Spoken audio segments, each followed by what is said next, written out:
Dear student, in this video I am going to talk about the O-level paper from Combined Chemistry year 2018. So I hope your preparation is going on good and it will strengthen your preparation a little bit more. So let's see that question number 1.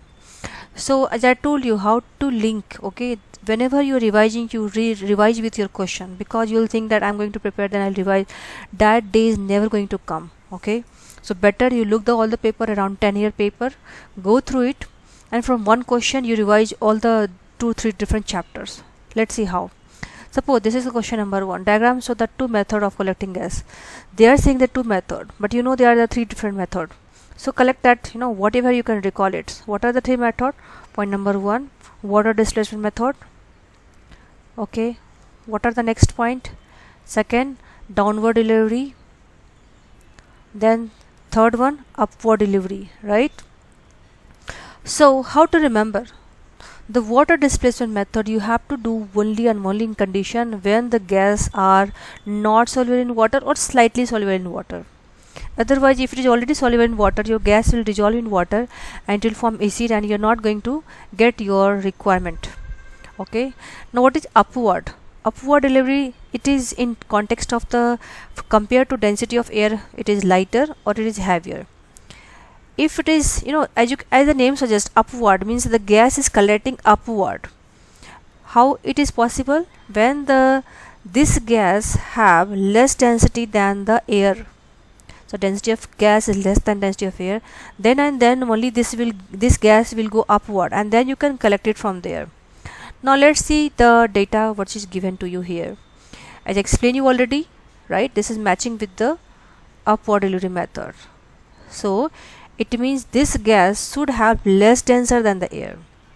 Now this, what is this? Water. So you are collecting with the water distress method. It means its gas should be insoluble in water. So only option number B is matching to the requirement. Now let's see the question number 2. A gas is insoluble in water. Okay, this solution turns red litmus paper to blue.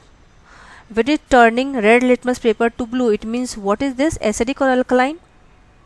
Yes, it should be alkaline in nature, because they see turn the blue to red and this is turning red to blue. It means this gas is alkaline in nature. And what gas you know in your syllabus? This is only ammonia. It is alkaline in nature, right?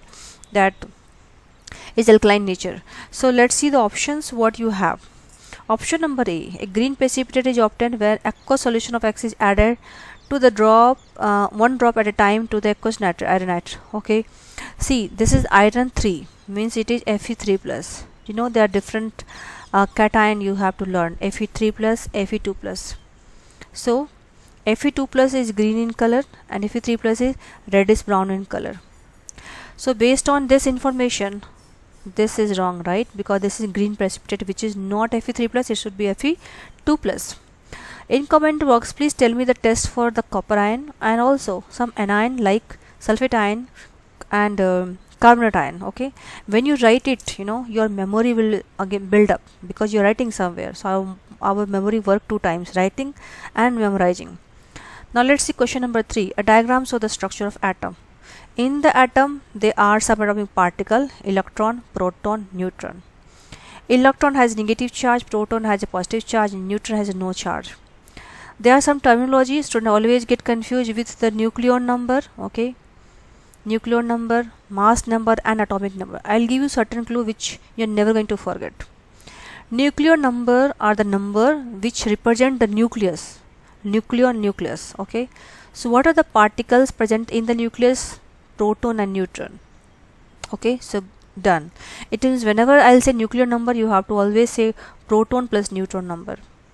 What is atomic number? Atomic number is a proton number which never change. Let me know why it is not change. Because it is inside the nucleus and it is never going to take out from the nucleus, never anything we add in the nucleus. Whatever change is happening, it change happened to the electron. Electron is lost, electron is gained, electron is shared. But nothing happened to proton. That's why it is the identity of the atom and it is never changed. I hope it's clear. Now how to represent? Okay, when we represent any atom, we write atomic number here and mass number here. So already I have told you atomic number is equal to proton number. So count how many proton you have. 1 2 3 4 5. It means it should be A B C. D is gone.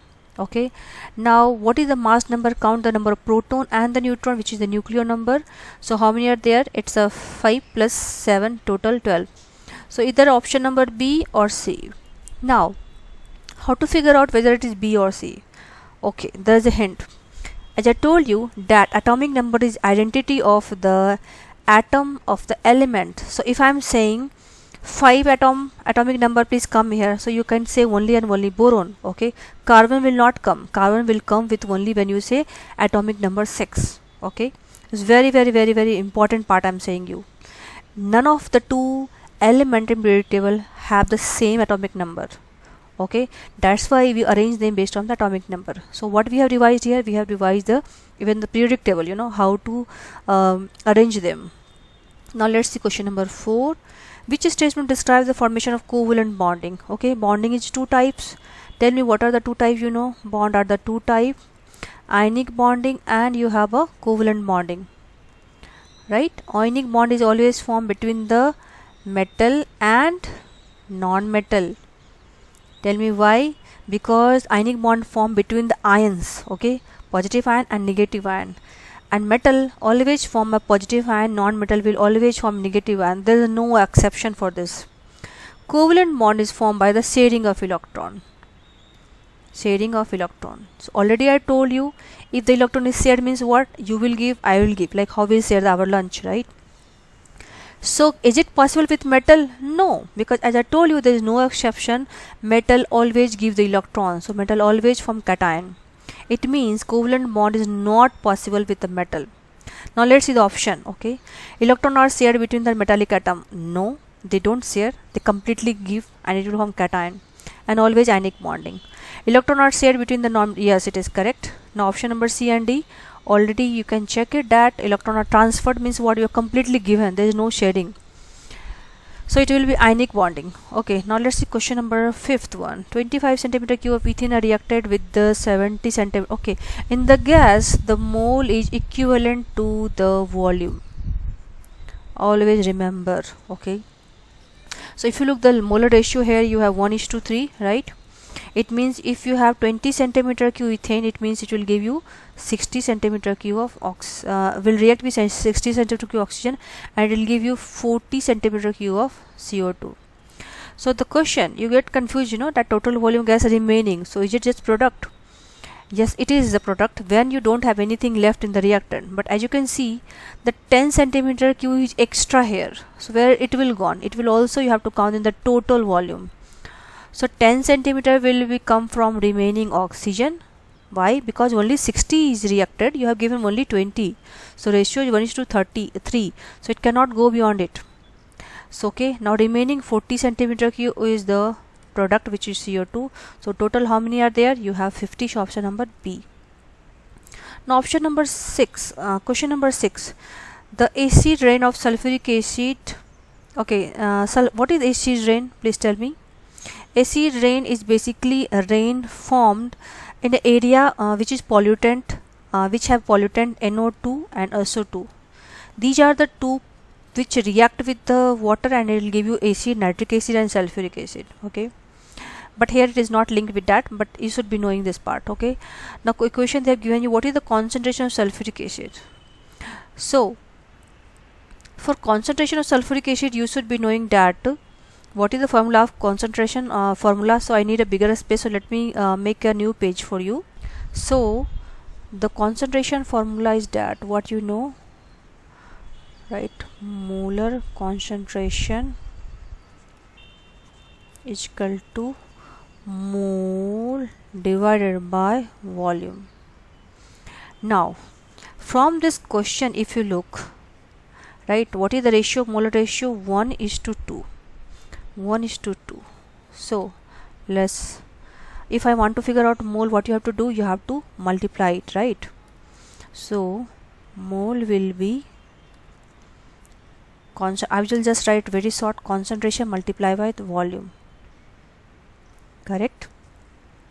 Now number of mole of H2SO4 divided by number of mole of NaOH is how much from the equation? It is 1:2. Do I know for mole of H2SO4? No, I don't know. But do I know concentration? I don't know. So I'll just put a question mark, or I can just write the concentration of H2SO4 multiply by volume of H2SO4, right? Divided by concentration of NaOH multiply by volume of NaOH is equal to 1:2. So concentration of H2SO4, this is what we have to figure out. So if you cross multiply this, what it will get? You will get concentration of NaOH multiply by volume of NaOH divide by volume of H2SO4 and half of this. So just solve this part. How much you will get? They have given you data for 0.5 multiply by volume of NaOH. How much they have given you? That's a 28 divided by volume of H2SO4, which is the. So if you solve this part, you will get 25 divided. What is the volume of H2SO4? It was given 25. Okay, you need to convert in decimeter cube because the data is 25. They have given you in centimeter cube. So if you solve this 1 by half, right? So this is gone here, this is your 14, this is your 50. So 40 divided by 50, it will be around 0.3. So let's see the option, what option we have. So option is 0.28. This is not, so only A is possible here. Now let's see question number 7. The 4 different solid WXYZ are dissolved in equal volume of water at 20 degrees Celsius. You are dissolving in water, okay? So change in temperature, observe this. Solid dissolved in water. So which is endothermic? Okay, what is endothermic? Endothermic reaction are those reactions in which the energy is absorbed and the surrounding will become cool. Exothermic are the reaction where the energy is released out and you will feel the hot. So let's see, if you look this option, you have X and Y. These two are the endothermic only. So X is endothermic and Y is exothermic. It is not correct. So which option is matching here? Let's see that. So X is endothermic, yes, and Z you are seeing the release of out, so it is exothermic, yes. So if you look, only option B is correct, okay, rest other option is not correct. So option, let's see next question number 8. The calcium carbonate react with hydrochloric acid, okay, which you can see here, which changes the condition increase in the speed of reaction. So speed of reaction depend on size of the particles. You know, if it is powder form, reaction will be very fast. It depends on the temperature. If you increase the temperature, there will be collision of the reactant and there will be high speed of reaction. It depends on concentration of HCl. Okay, so now let's see the option which changes the condition increase in the speed of reaction. So temperature decrease, obviously not. Decrease in volume, no. So increase in concentration, yes, right. This is the only possibility you have, because when there is more hydrochloric concentration, there will be more H plus and it will react fast. So next question number 9. Which changes represent the oxidation? What is oxidation?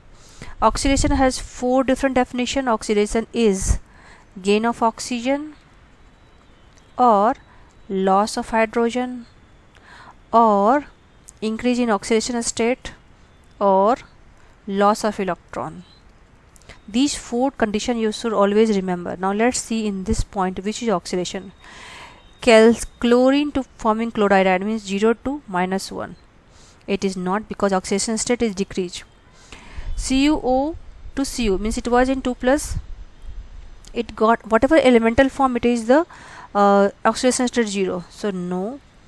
This is decrease, so no. This is increase, so yes. This is the only condition you have a possible.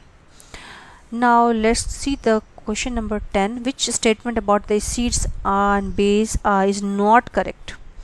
So not correct. Okay, let's see the option. Acid react with metal to give hydrogen gas, yes.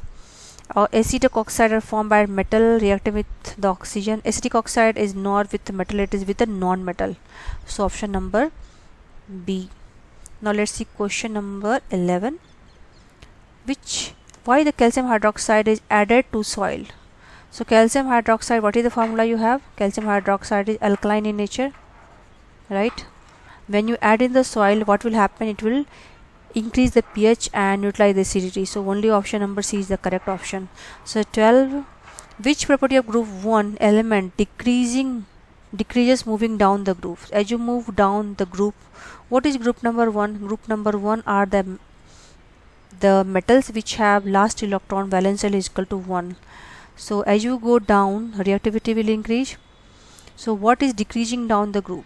So let's see all the option. Melting point, number of electron in the outer shell of the electron, that is not. Number of no, it increases. Reactivity of metal, no. So only option number A. Whenever you go down in the group, what happened? The melting point is going to decrease. So this is, if you don't know, remember also this is how you can check your option. Okay, check all the option which is most suitable, you take it out. Now question number 13, reactivity series of some metal is shown here, most reactive to least reactive. So magnesium is most reactive, followed by aluminum, zinc, this and this. Which statement is correct? So most reactive metal always displaces the least reactive element from their salt. So in this question, if you look here, aluminum oxide plus iron, it will give you aluminum plus iron oxide. So aluminum oxide means iron is displacing aluminum, which is not correct because aluminum is more reactive than the iron, not correct. So let's see the option number B, copper nitrate plus silver. So silver displacing the copper, not possible. Iron sulfate plus copper gave you, so copper is displacing iron, that is also not correct. Zinc sulfate plus magnesium, so magnesium is the most reactive, it will be going to displace. So option number D is correct option. Which statement is not a reason for recycling the iron? So why we require recycling iron? Recycling of iron metal is required, when you have very limited source available, so better to recycle them and also save the fossil fuel. So let's see all the option you have. Recycling decreases the amount of natural resources available. Why it will decrease? I think this is the only option I got it here. So it is option number A. Now let's see question number 15, approximate composition of air. So in the air, the highest amount is your nitrogen, okay, which is the 78%. Followed by oxygen, so I think which is correct. Carbon dioxide is not 1%, is 0.03%. So option number C is only correct. Okay. Now 16 question, common pollutant of the air is on here. This. Okay, which pollutant causes the erosion of building? Okay, erosion of building means what? Building is made of the basically the bricks, the calcium carbonate, the limestone, the cement. So basically they are asking you which causes the erosion means what? Caused by the acid. So I just now told you acid rain, remember? Acid rain formed by the mostly two oxide, nitrogen dioxide and sulfur dioxide. So option number D is the correct answer you have. Now question number 17, which statement is correct for both alkane and alkene? What is the formula of alkene? Please write in the comment box, and when you write it will revise your better. Both are unsaturated hydrocarbon, not okay. Also you tell me what is the saturated and unsaturated hydrocarbon. Okay, so unsaturated hydrocarbon means the hydrocarbon which have carbon-carbon double bond, saturated hydrocarbon which have carbon-carbon single bond. So this is gone, both contain double bond, no. The declarative water is only in the alkene. Both undergo complete combustion, yes, because these are hydrocarbon, and when you burn you will get carbon dioxide and water. So this is the correct option. Now question number 18, which hydrocarbon are member of same homologous series? What is homologous series? Homologous series are the a kind of a series where the functional group is same, they behave same. So let's see the option you have. C5H10, what is this? This is alkene. This is what? This is not alkene, so this is gone. This is alkene, this is not. This is methane, this is the ethene, not. This is methane, this is your hexane. Why it is hexane? Because CnH2 n plus 2. Option number D. Now 19 number. Section of addition polymer is on here. So this is your addition polymer. Addition polymer is formed by the monomer, right? So if you look, this is your polymer. It means what's really monomer? This. So there are three monomer. What is the monomer? It is always happen between the alkene, because in alkene the double bond break and it will combine further, because this bond is released and it can combine further. So it will be saturated or unsaturated hydrocarbon, it will be unsaturated hydrocarbon because it's double bonded. And this is the one which can utilize the reddish brown to the colorless bromine color. Okay. Now last question from MCQ 20, which changes cannot be achieved by single chemical reaction? Cannot achieve a single chemical reaction. So basically they are asking you which you cannot do in just one reaction. So ethanol to ethanoic acid, ethanol to propanol, ethene to polyethene. So as you can see, they are saying cannot, very important. Ethanol to ethanol is just single reaction, you know, just oxidize and it will give you the ethanoic acid. Ethene to polyethene, it is ethene to polyethene, so it is a addition polymerase. Okay, so this is also possible. Glucose to ethanol and carbon dioxide, so glucose when undergo fermentation you will get the in a single chemical reaction. Now let's see the option number B, ethanol to propanol. You cannot get back by just single chemical reaction. So option number, it should be your B. So let me know how much you got. You should be scoring around this, except one or two question, you should be scoring around 80 to 87%. So let me know how much you got, and if you think it's a good video, please subscribe my channel, like it, share to your friends so they'll also get benefit. Thank you.